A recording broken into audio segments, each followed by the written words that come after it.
मित्रांनो,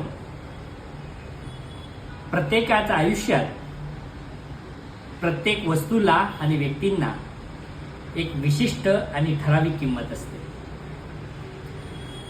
वस्तूंच्या बाबतीत सांगायचं झालं तर त्या वस्तू जोपर्यंत आपल्याला मिळत नाही तोपर्यंत त्याची किंमत असते. आणि माणसं जोपर्यंत आपल्यापासून लांब जात नाही तोपर्यंत त्या माणसांची, व्यक्तीची आपल्याला किंमत कळत नाही.